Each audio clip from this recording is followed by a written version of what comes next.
우리는 모두가 하나님 앞에서 또 하나님께서 우리에게 주어진 그 자리에서 각자의 어떤 일들을 감당하고 있습니다.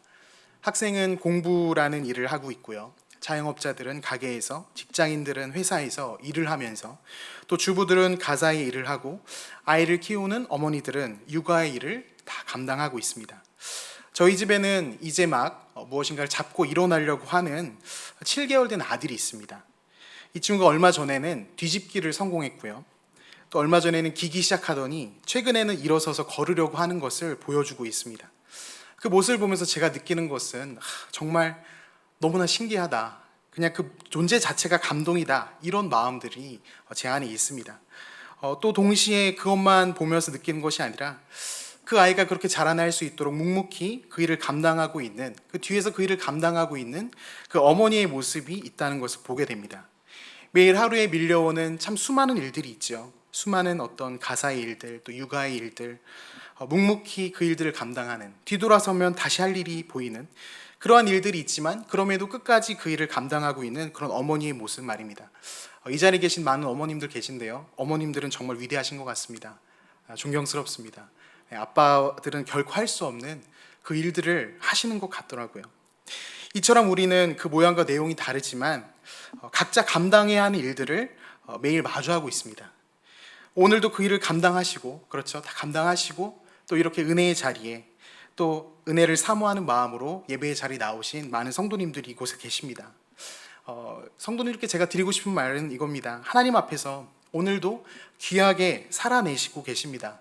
정말 잘하고 계십니다. 이렇게 좀 말씀드리고 싶습니다. 이 시간 우리 앞뒤 좌우로 한번 이렇게 격려했으면 좋겠는데요. 잘하고 계십니다. 이렇게 한번 인사해 주시죠. 잘하고 계십니다. 네, 잘하고 계십니다. 네. 집사님이 최고입니다. 네. 동시에 우리가 주목해야 하는 것은요, 눈에 보이는 어떠한 일들뿐만 아니라 눈에 보이지 않지만 그 영역 가운데에서도 우리가 하나님 앞에서 감당해야 하는 그런 부분이 있다는 것입니다. 우리는 현실에 드러나는 문제들을 주목하는 것이 익숙하죠. 연약한 육체로 살아가기 때문에 어쩌면 그것이 당연하다라고 볼 수 있습니다. 하지만 성경은 우리에게, 성도들에게 무엇을 이야기합니까? 눈에 드러나 있지 않지만 너무나도 큰 영향을 끼치는 그 죄의 문제, 그 죄의 문제를 언급하면서 우리에게 그것을 경계하라라고 이야기하고 있습니다. 창세기 4장만 보아도 가인을 향한 하나님 뭐라고 말씀하셨죠? 죄가 너를 원하나 너는 죄를 다스리라 라고 말씀하셨습니다. 우리가 잘 알고 있는 히브리서 말씀에서도 죄와 맞서 싸우는 것이 성도의 마땅함이라고 성경은 증거하고 있습니다. 하지만 눈을 조금만 돌려서 우리의 현실을 좀 살펴볼 때, 성도들의 모습을 좀 살펴볼 때 어떻습니까? 죄의 유혹에 대해서, 그 죄의 문제에 대해서 우리는 너무 가볍게 또 쉽게 생각하고 넘어가는 그런 모습들이 있다는 것이죠. 오히려 죄의 문제 말고 눈에 드러나는 것, 눈에 보여지는 것에 더 우리가 골몰하는 경우가 많다는 것입니다. 우리 순장님들도 계신데 우리 순원들과 같이 기도 제목을 나눌 때 이런 기도 제목을 이야기하는 순원들이 많지 않다는 거 알고 계실 겁니다. 기도 제목 나눌 때 순장님, 요즘 저의 기도 제목은 제 안에 있는 죄의 문제를 제가 이겨낼 수 있도록 은혜를 구하는 겁니다. 이러이러한 죄가 참 제 안에 있는데 이것을 이겨내기 참 어렵습니다. 이런 기도 제목을 나누는 것이 사실 참 드문 일이라는 것입니다. 이 문제가 결코 가볍지 않음에도 불구하고 우리는 너무 가볍게, 그리고 그냥 자연스럽게 그렇게 살아가는 거지 이런 식으로 우리가 죄의 문제를 다루고 있다는 것이죠. 우리의 믿음의 선배 존 오웬이라는 우리 신학자는 죄 죽임이라는 책에서 이렇게 말을 했습니다. 제가 좀 읽어드리겠습니다. 죄가 우리를 가만히 내버려 둔다면 우리도 죄를 내버려 둘 수 있습니다. 그러나 죄는 무척 조용히 있는 것처럼 보일 때에도 사실은 가만히 있지 않습니다. 죄의 물이 잔잔히 흐르는 것은 사실 가장 깊은 곳에서 흐르기 때문이므로 우리는 모든 상황 속에서 심지어 전혀 의심이 가지 않는 경우에도 단호하게 죄를 대적할 대책을 강구해야 합니다. 죄는 절대로 우리 안에 거하고 있는 것으로 만족하지 않습니다. 이렇게 이야기를 했습니다. 죄의 위험이 얼마나 큰지 우리가 그것을 그냥 방치할 수 없다는 것을 이야기하는 것이죠.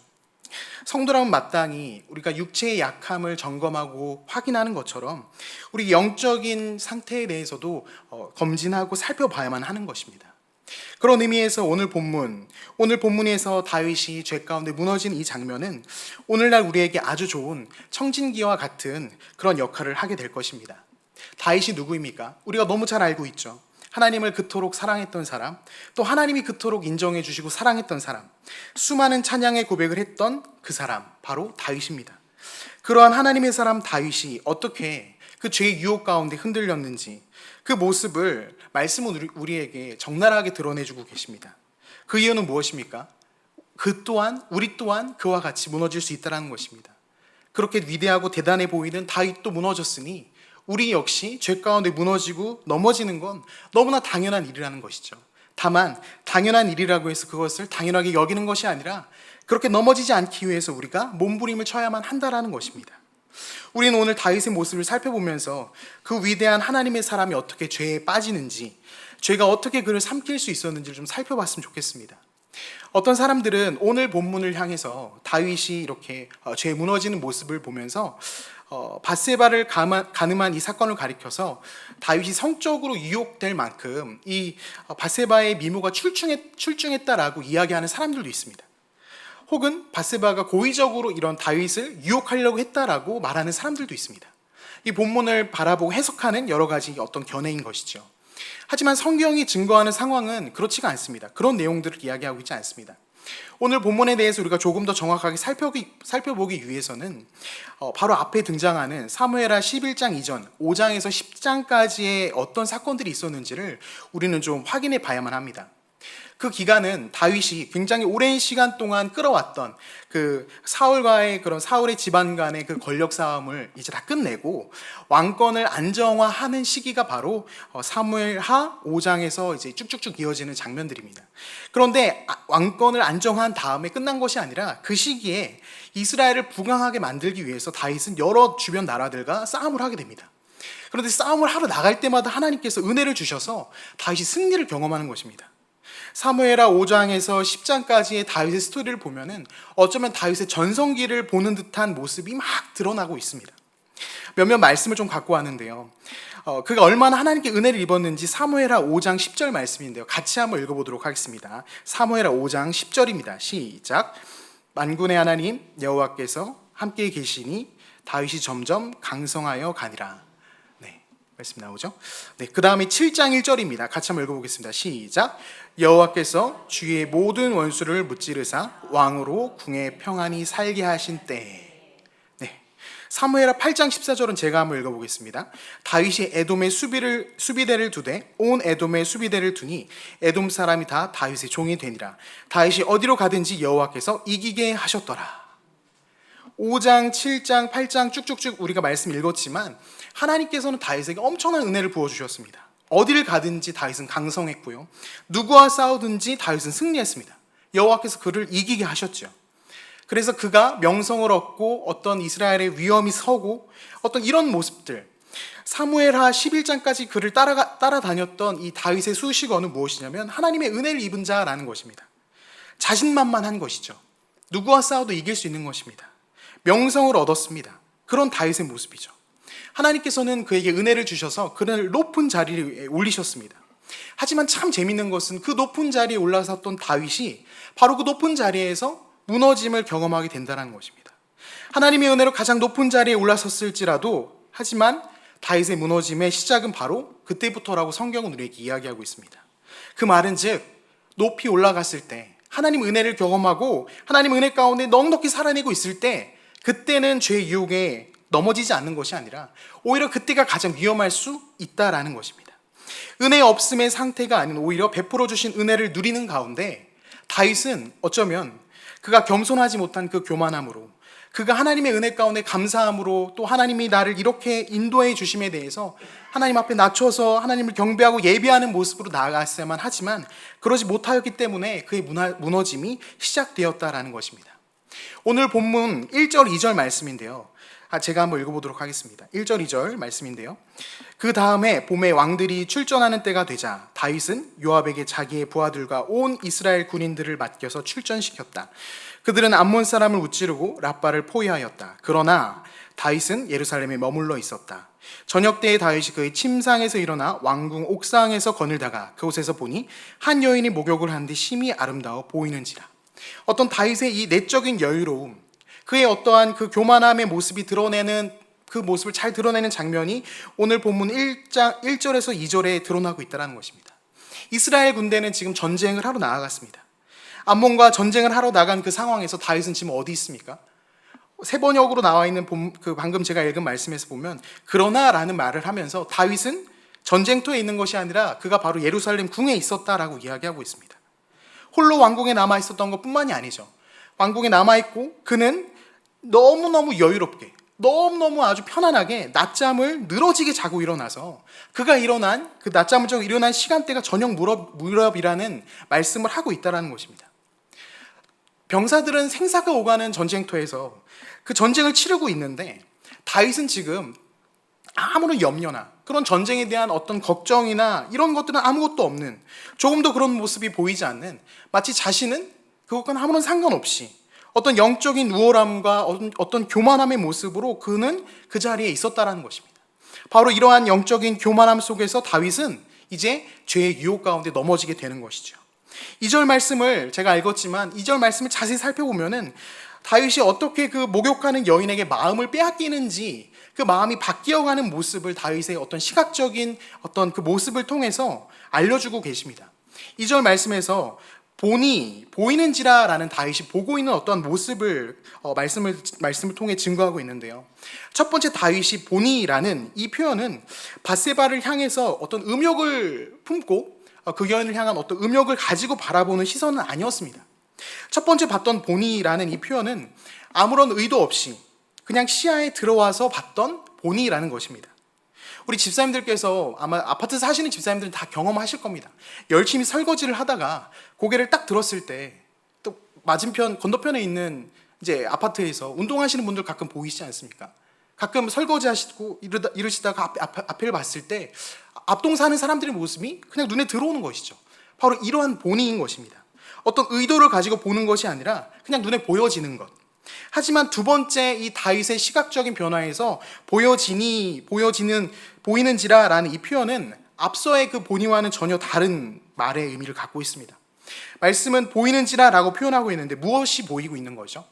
아름다운 여인의 모습, 그 모습이 보인다라는 것입니다. 처음 의도 없이 스쳐갔던 시선이 이제는 그 여인의 아름다움을 관찰하기 위한 시선으로 바뀌었다는 것입니다. 심히 아름다운 여인이라고 다윗은 지금 감탄하는 표현을 사용하고 있는데요. 이 다윗의 감탄하는 표현의 의미는 그가 얼마나 열과 성을 다해서 목욕하고 있는 그 여인을 바라봤는지를 알려준다는 것입니다. 참으로 두려운 것이죠. 조금 전까지만 해도 그는 자신만만했고 은혜를 경험했던 다윗이었지만 그가 한순간에 이렇게 하나님 앞에서 음욕의 눈이 멀어가는 죄인으로 그가 바뀌어가고 있는 것입니다. 말씀을 묵상하는 가운데 어떻게 이렇게 한순간에 하나님의 사람이 무너질 수 있는가? 어떻게 하나님의 사람이 이렇게 쉽게 죄에 삼켜질 수 있는가라는 그런 질문을 마음속에 하고 있었습니다. 근데 하나님께서 제 마음 가운데 깨닫게 하시는 것은요, 다윗의 이야기가 아니라 제가 유혹 가운데 어떤 마음을 품는지를 떠올리게 하셨습니다. 제가 유혹 앞에서 어떤 마음이 속삭임으로 반응하는지 말입니다. 저에게 찾아오는 유혹 앞에서 제가 마음속에 떠오르는 생각들, 제가 마음에 품는 것은 그래도 제가 사역자인데, 그래도 제가 목사인데, 그래도 나는 결정적인 순간에 나는 죄를 짓지 않을 수 있다. 나는 죄를 짓지 않고 하나님 앞에서 거룩을 지킬 수 있다라는 어떤 그런 마음의 속삭임이 제 안에 있었다라는 것입니다. 근데 곰곰이 생각해 보니 다윗 역시 그와 같았을 거라는 것입니다. 아주 찰나같이 흘러갔던 다윗의 그 첫 번째 그 시선, 그리고 두 번째 시선 사이에서 다윗이 마음에 품었던 것은 무엇이겠습니까? 잠깐 보는 건데 그거 가지고 뭐가 문제가 되겠는가? 뭐 좀 본다고 나에게 큰일이 생기겠는가? 난 유혹을 받아도 유혹에 넘어지지 않을 거야 라는, 유혹에 멈출 수 있을 것이다 라고 생각했던 바로 그러한 영적인 교만함의 마음으로 다윗이 그 시간을 보내갔다라는 것입니다. 그 마음으로 나아갔기 때문에 끝내는 그 영적인 유혹, 그 유혹에 넘어져서 죄를 범하게 되는 다윗의 모습이라는 것이죠. 제가 우리 교회 이전에서 사역했을 때 서울에서 잠깐 사역을 했었는데요. 그때 만났던 그 청년 사역을 하셨던 어떤 목사님이 계십니다. 그 목사님이 이태원에서 외국인 대학생들을 대상으로 사역을 참 열심히 하시는 분이셨는데요. 이태원에서 처음 대학생 사역을 시작하면서 밤이고 낮이고 그런 것 없이 정말 열심히 그분이 발로 뛰고 또 실제로 사람들을 만나면서 참 거침없이 사역을 참 잘하셨습니다. 근데 그 사역을 하시던 목사님이 시간이 좀 지나면서 그런 이야기를 저에게 해주시더라고요. 처음에 그 목사님께서 이태원의 낮과 밤이 정말 다르거든요.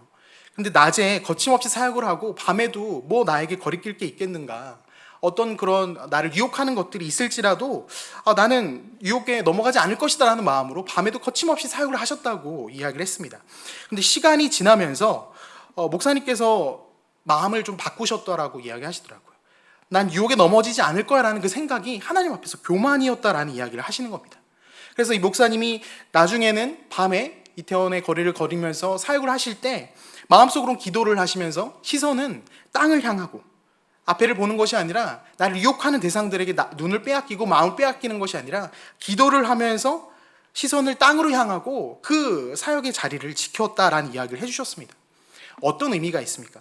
거룩한 이스라엘의 왕이라는 타이틀도 직분도 은혜로 채워주시는 복을 우리가 지금 누리고 살고 있다 하여도 그런 것이 우리를 죄의 유혹에서부터 지켜주는 것이 아니라는 것입니다. 우리는 너무나 쉽게 죄의 유혹에 넘어질 수 있는 연약한 존재라는 것이죠. 내가 그래도 집사인데, 내가 그래도 목사인데, 내가 그래도 순장인데 나는 유혹에 넘어지지 않을 거야 라는 그런 영적인 교만함이 우리 안에 분명히 있습니다. 난 마지막 순간에 가서는 분명히 노라고 외칠 수 있어.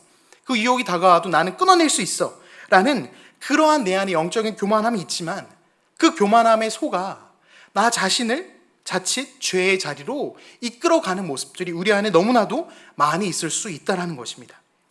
다윗이 빠졌던 영적 교만함의 다른 말은 내가 어떤 존재인지를 잘 모른다는 것을 의미합니다. 하나님의 은혜가 없이는 단 한순간도 살아갈 수 없는 존재임에도 불구하고 여전히 나의 힘으로 그렇듯하게 내가 그래도 살아갈 수 있는 존재다라는 그 마음을 품는 것. 하나님의 은혜를 망각하고 내가 하나님 앞에서 어떠한 존재인지를 잊고 살아가는 것. 바로 그것을 의미합니다. 그런 마음을 우리가 하나님 앞에서 교만하게 그렇게 살아갈 때 우리는 오늘 본문의 다윗처럼 내가 죄를 이겨낼 수 있을 것이다. 나는 큰 죄엔 넘어지지 않을 것이다. 라는 이런 생각으로 마치 불을 향해 달려드는 마치 나방처럼 죄의 유혹에 넘어가 죄의 자리에 빠지게 된다는 것입니다. 그리고 이 영적인 교만함에서부터 시작된 죄의 모습은 처음에는 별거 아닌 모습으로 시작되지만 그 후에는 이 작은 죄가 얼마나 큰 죄의 모습으로 확장되어 가는지 우리는 기억해야 된다는 것입니다. 빌리 그레이엄 목사님이 이런 이야기를 하셨습니다. 죄는 암과 같은 것이다. 죄는 점점 퍼지면서 하나하나씩 파괴한다. 그래서 우리는 죄의 강한 파괴력을 쉽게 인식하지 못하고 죄의 증상이 밝혀질 때까지 서서히 자라나게 되는 것이다. 다시 한번 읽어드리겠습니다. 죄는 암과 같은 것이다. 죄는 점점 퍼지면서 하나하나씩 파괴한다. 바로 이것입니다. 하나하나씩 파괴하고 그 영향력을 넓혀가고 그 파괴력을 우리가 인지하지 못할 만큼 그 파괴력이 커지다가 나중에는 그 큰 파괴력 앞에 우리가 울부짖게 되는 것이죠. 죄의 증상이 밝혀질 때까지 서서히 자라나게 되는 것이다. 다윗이 처음에 그 유혹에 넘어졌을 때 그는 그의 충성스러운 부하 이 우리아를 죽일 계획을 가지고 밧세바와 동침하진 않았을 것입니다. 그는 결코 그럴 리가 없었을 것입니다. 우리아는 다윗의 37명의 용사 가운데 들어가는 아주 탁월한, 다윗에게는 굉장히 중요한 인물이었습니다. 하지만 그가 영적인 교만함에 죄의 유혹의 마음을 내어주면서 여인을 향해 음욕을 품고 우리아의 아내인 것을 알면서도 동침하면서부터 다윗의 삶에 있어서 죄는 만만한 게 아닌 게 되는 것이죠. 치명적이고 심각한 문제로 바뀌어져 갔다라는 것입니다. 그러한 다윗의 추악한 모습을 잘 드러내는 말씀이 오늘 본문 다음에 등장하는 14절, 15절 말씀이 기록되어 있습니다. 다윗이 얼마나 완악한지, 하나님의 거룩한 이스라엘 백성의 왕의 모습이 아닌 마치 세상의 왕들도 하지 않을 법한 참으로 치졸하고 악한 일을 저지르는 그 모습을 성경은 낱낱이 기록하고 있는 것입니다. 14절, 15절인데요. 우리 같이 한번 말씀을 읽어봤으면 좋겠습니다. 읽겠습니다. 시작. 아침이 되매 다윗이 편지를 써서 우리아의 손에 들려 요압에게 보내니 그 편지에 써서 이르기를 우리아를 맹렬한 싸움에 앞세워 두고 너희는 뒤로 물러가서 그로 맞아 죽게 하라 하였더라. 얼마나 치졸하고 참 악한 모습입니까? 근데 이러한 악한 모습을 다윗은 서슴지 않고 선택하는 것입니다. 다윗의 이 선택에서 드러나는 것은 다윗에게 있어 우리아는 더 이상 그의 충성스러운 부하가 아닌 자신의 죄를 드러내는 자, 그래서 그는 없어져야만 하는 자, 바로 그러한 존재로 바뀌어 버렸다는 것입니다. 여기서 이 우리아의 이름이 갖고 있는 의미가 참 독특하고 우리에게 여러 가지 의미를 주는데요. 우리아의 이름이 바로 하나님의 빛이라는 것을 우리는 잘 생각해야만 합니다. 우리아, 하나님의 빛. 그런데 이 하나님의 빛을 제거하고자 하는 죄 가운데 있는 다윗의 모습, 그리고 그 죄 가운데 있는 다윗의 모습이 끝내는 이 우리아를 제거하는 선택을 하는 그 모습을 보면서 우리는 한 가지 죄의 속성을 파악할 수 있게 되는 것입니다. 결국에 그 죄의 끝은 더 악한 죄를 원하고 더 원해서 결국에는 우리의 마음 가운데, 우리 심령 가운데 하나님의 빛이 사라지는 그 지경에 이르기까지 우리를 몰아간다는 것입니다. 결국 우리아의 죽음은 어떤 것을 의미하겠습니까? 예수 그리스도를 십자가에 못 박았던 우리의 죄된 모습을 드러내는 것입니다. 다윗을 통해서 보게 하는 것이죠. 죄를 감추고 나의 약점을 가리고자 하는 우리의 본성을, 우리의 마음을, 예수 그리스도를 십자가에 못 박는 그 마음을 바로 이 다윗은 보여주고 있는 것입니다. 하나님의 빛을 떠나서 나는 마음껏 죄를 짓길 원하는 우리의 마음이 사실은 바로 이 다윗의 마음과 다르지 않다라는 것입니다. 하지만 그러한 우리의 본성과는 다르게 하나님께서는 우리에게 무엇을 말씀하십니까? 그런 죄 가운데 있을지라도, 죄 가운데 넘어질지라도 다시 한번 예수 그리스도께로 돌아오라 말씀하십니다. 우리가 영적인 교만함에 빠져서 여러 가지 죄를 짓고 무너지지만 그 무너짐 속에서 회복을 할 수 있는 유일한 방법은요, 다른 것이 아니라 바로 예수 그리스도를 다시 한번 바라보고 그분께 돌아가야만 한다는 것입니다. 그분은 우리가 여러 가지 부끄러운 죄 가운데 우리의 어떤 고름과 피가 나는 죄로 얼룩진 우리의 상태를 그분은 멀리 하시는 분이 아니라는 것이죠. 우리의 죄된 본성은 예수 그리스도를 십자가에 못 박는 그런 마음으로 그분을 대할지라도 그분은 우리에게 뭐라고 말씀하십니까? 내게로 오라. 내게로 와서 다시 한번 회복을, 다시 한번 일어남을 경험하라 말씀하시는 것입니다. 우리를 다시 한번 부르시고 우리의 연약한 모습을 긍휼히 여겨주시고 우리의 어떤 영적인 교만함을 예수 그리스도 그 사랑 앞에서 다시 한번 회복하길 원한다는 것입니다. 우리의 그러한 교만함, 우리의 그 악함이 어떻게 우리가 회복할 수 있겠습니까? 나도 모르게 내 안에서 끓어오르는 그런 교만한 마음들, 이 정도는 나는 괜찮은 사람일 거야. 세상 가운데 나보다 더 많은 악을 저지르는 사람들이 있는데 나 정도는 괜찮지라는 그런 마음들 우리가 어디서 해결할 수 있겠습니까? 바로 예수 그리스도, 그분께로 나아가야만 우리가 얼마나 참 부끄러운 죄인인지, 얼마나 우리가 바울의 그 고백처럼 죄인 중에 괴수인지를 확인하여질 때, 그것을 확인할 때 우리의 교만함은, 우리의 완악함은, 우리의 하나님을 거절하고자 하는 그런 생각들은 그 예수 그리스도의 십자가 앞에서 우리가 씻어진다는 것입니다. 그분 앞에 나아가는 것 말고는 우리 영적인 교만함을 회복할 수 있는 방법은 없습니다. 그분 앞에 나아가는 것 말고는 우리가 이 죄 문제에서 다시 한번 일어날 수 있는 방법은 없습니다. 우리는 열심히 신앙생활을 하고 있죠. 또 어떤 직분으로, 어떤 자리로, 섬김의 자리로 하나님 앞에서 우린 나름 열심히 살아가고 있습니다. 하지만 나도 모르게 내 안에 어떤 영적인 교만함으로 다윗처럼 하나님 앞에서 죄 가운데 무너지는 나의 연약한 부분들이 있다면 오늘 말씀은 우리에게 다시 한번 도전하시는 것입니다.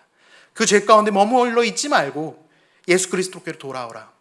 하나님의 빛인 예수 그리스도를 만나고 그분 안에 다시 한번 회복을 경험하라. 그 말씀으로 우리를 초청하시는 것입니다. 죄는 즐길 수 없는 것이라고 말씀의 제목을 정했습니다. 피할 수 없으면 즐겨라는 말이 있지 않습니까? 사실 죄가 그렇다라고 생각했습니다. 죄는 피할 수가 없습니다. 늘 우리 안에 있고 늘 우리에게 찾아오고 매일매일 새롭게 죄의 유혹들이 찾아오기에 참으로 피할 수가 없는 존재가 바로 죄입니다. 하지만 피할 수 없기 때문에 우리가 즐겨야만 하겠습니까? 아닌 것이죠. 피할 수 없지만 그것을 즐기는 것이 아니라 히브리서의 말씀처럼 죄와 싸우고 다시 한번 은혜를 구해서 하나님이 원하시는 그리스도의 그 자녀의 모습으로 우리가 회복되어지는 것, 그것이 바로 하나님이 우리에게 원하시는 모습이라는 것입니다. 다윗의 연약함을 살펴보았습니다. 어쩌면 그 다윗의 연약함이 우리의 연약함일 수 있겠습니다. 다윗의 무너짐이 바로 오늘의 우리의 무너짐일 수도 있겠습니다. 하지만 하나님께서는 우리에게 다시 말씀하십니다. 일어나라. 나에게로 다가와 예수 그리스도의 십자가 앞에 다가와 다시 한번 일어나라. 우리에게 초청하십니다. 오늘 말씀을 생각하면서 우리가 또 찬양하고 또 기도의 자리에 나아갔으면 좋겠는데요.